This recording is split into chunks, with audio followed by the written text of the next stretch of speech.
本集是由 MakeEasy 赞助播出。Hello， 大家好，我是威利。来到2025年的最后一集影片，我想聊聊一个陪我很久的伙伴 Apple Watch。很多人在想入手 Apple Watch 之前呢，都会问我同一个问题，就是有需要加钱买行动网络版吗？那如果买基础的 GPS 版，是不是没有带手机出门之外就不能用了呢？傻傻的，当然不是啊，它还可以看时间嘛。Apple Watch 它本身就是一个充满感测器的小型智慧装置。你今天出门，如果 iPhone 没有在身边，那这一支没有行动网络的 Apple Watch 还是可以帮你做到很多事情的哦。所以不管你是已经拥有 Apple Watch 的朋友，还是正在考虑入手 Apple Watch 的观众，那今天这支影片应该可以让你重新认识它的价值。准备好了吗？那我们就开始吧。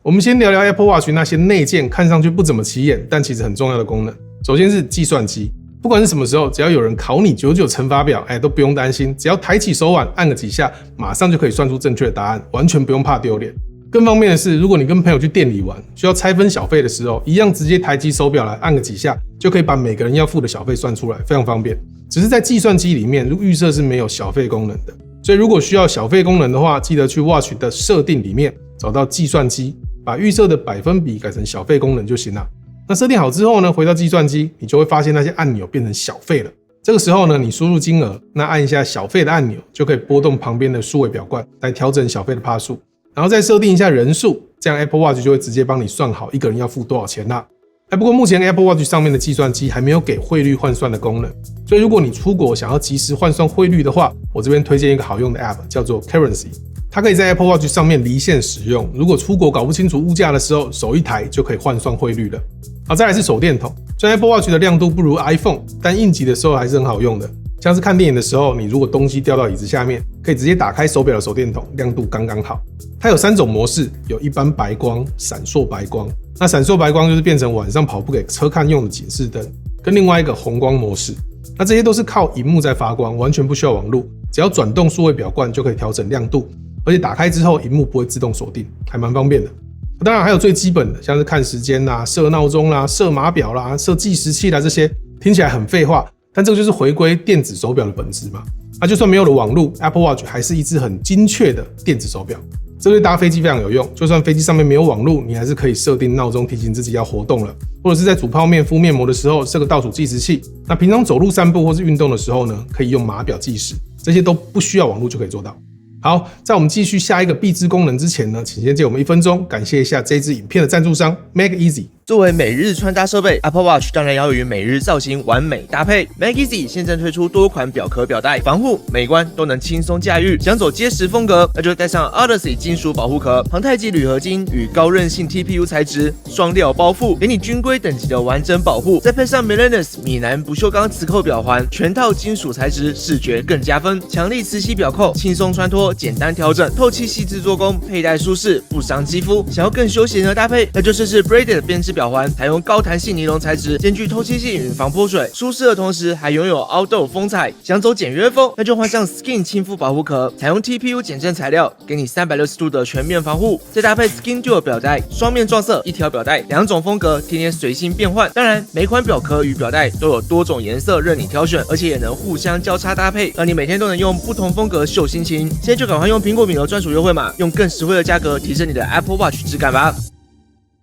再来，我们聊聊 Apple Watch 的老本行运动。带着 Apple Watch 出门运动，一定要带 iPhone 吗？其实可以不用，因为 Apple Watch 内建独立的 GPS 晶片，这个代表你出去外面跑步、骑脚踏车，就算没有手机，它手表自己呢，还是可以精确的记录你的移动轨迹、配速跟距离。还有手表背后的感测器，像是心率侦测、血氧、步数，甚至是 S8 之后才有的体温感测器，这些全部都是依靠手表本身的硬体在运作，不需要网路就可以告诉你这些数值是多少。所以你可以放心的把手机丢在家里，然后出去运动，手表会把这些数据先存起来，等到回到家里一连上 iPhone，这些数据就会自动同步到你的手机的健康 App 里面，完全不用担心资料会不见，该给你的圆圈圈一个都不会少给你。那除了运动，一些生活安全的监测也都不需要 iPhone 的，像是噪音侦测，我们去 KTV 唱歌或是经过正在施工的工地，手表都会用震动提醒你噪音太大了。还有跌倒侦测是靠加速度计跟陀螺仪，这些都是手表即时运算出来的结果，跟有没有网络没有关系。还有一个我很喜欢的功能叫做正念，现代人压力都很大，工作到一半想透透气，我们就可以开启正念 App，跟着手表的震动频率做1分钟的深呼吸。那这个功能一样不需要网络，但是可以有效的帮你降血压啦，平复心情。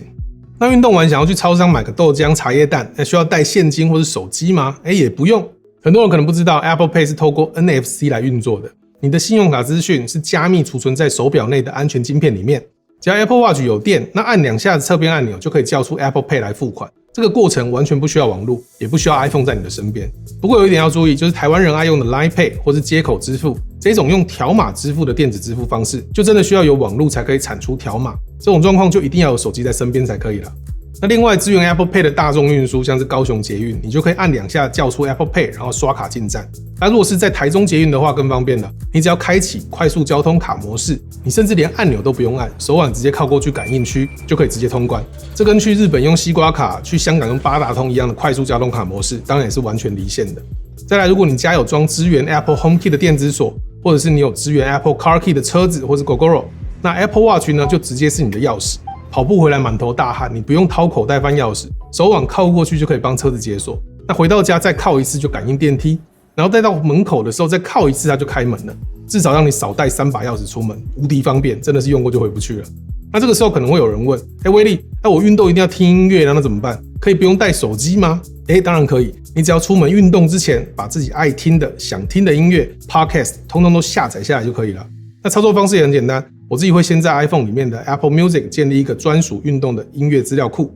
然后把想要听的音乐通通加进去，然后再到 iPhone 的 Watch App 里面找到音乐的选项，那下面会有一个播放列表与专辑，先把这个播放清单加进去里面，它就会把这个清单里面的所有歌曲都下载到 Apple Watch 上面了。所以下次你出门，你只要带上手表，连上你的 AirPods 或是任何蓝牙耳机，你就可以把手机放在家里，不用带出门也可以听歌了。而且之后呢，只要把想听的音乐加到同一个播放清单里面，它就会自动下载到手表，非常方便。另外，如果你用的是现在萤幕画面上面有列的这几款 Apple Watch， 那他们的喇叭呢都有升级，你就可以直接透过手表来播放音乐，连耳机都不用带，在健身房运动就可以一面跟大家分享你的清单啦。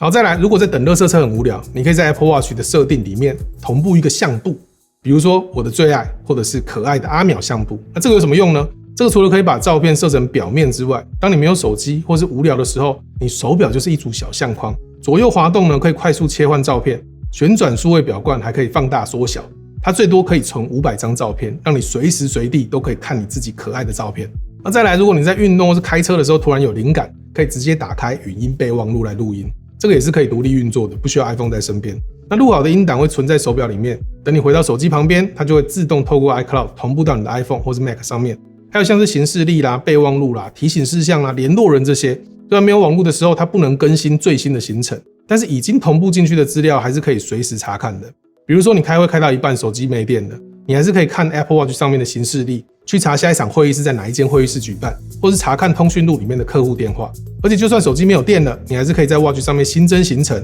那这些资料呢，一样会暂存在 Apple Watch 里面，然后等到手机开机之后，就会自动同步回手机里面。还有，如果你常常出国，一定要学会这一招。在 Apple Watch 的翻译 App 里面呢，你可以先去下载要去的国家的语言包，比如说去日本就去先下载日文，去巴黎呢就先去下载法文。这样就算你在国外碰到手机没有电的时候，或是在地下室没有讯号的时候呢，你只要对着手表讲中文，它就会直接秀出翻译，还能念出来给别人听。这个在紧急情况下绝对是沟通的神器。最后一个，如果你要去的地方可能网络的讯号不太稳定，或是没有讯号的话，那像是登山或者是露营的时候，可以先在 iPhone 的地图 App 里面点选个人图示，然后选择离线地图，就可以把那个地方的地图先下载好，然后在离线地图的设定里面把与 Apple Watch 同步给打开，然后等地图同步到手表之后，你就可以有离线的导航功能啦。那另外 Apple Watch 内建的指南针跟高度计也都是可以离线运作的。如果你怕迷路，那就一定要用它的回溯功能，它会帮你记录走过的路线，然后带你走回到出发时候的原点。操作的方式也很简单，你只要打开 Apple Watch 的指南针 App， 点选回溯按钮，它就能够记录你的足迹。不过回溯功能是给你一个方向，所以为了让路径更清楚，你可以在路径当中加入航点。当你不小心迷路的时候呢，点击反向追踪路径，那 Apple Watch 就会显示你回到起点的路线，只要跟着走就可以回到之前到过的地方了。好了，讲到这里大家都应该知道了，就算 Apple Watch 没有了 iPhone， 它还是可以满足我们一些基本的安全需求。你还是可以买东西，你还是可以开家门，你还是可以记录运动，甚至还是可以听音乐。所以以后出门运动啦，或是下楼散步的时候，其实你可以把那一只很重又会让你分心的 iPhone 留在家里，专心的去运动。好，今天的影片就到这边啊，看完之后你应该可以知道自己要买 GPS 版还是行动网络版了吧？不管怎么样，希望这一期2025年的压轴影片有帮助到你。如果你觉得有帮助的话呢，别忘了帮我们按个赞，然后订阅我们的频道，再开启那个不怎么有用的小铃铛。如果可以的话，再热推一下就更棒了。最后，预祝大家新年快乐！我是威力，我们明年见啦，拜拜。